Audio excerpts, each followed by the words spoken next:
Tinatawag na tayo ng mundo.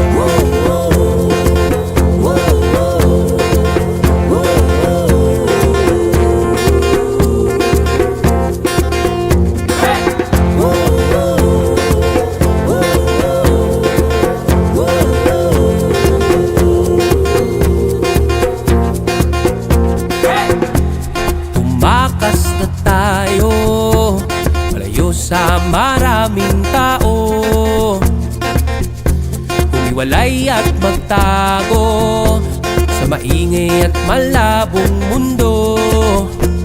Bumubulong ang hanging habagat at hampas ng alon. Dumudulog at iyayakap na tayo ng karagatan.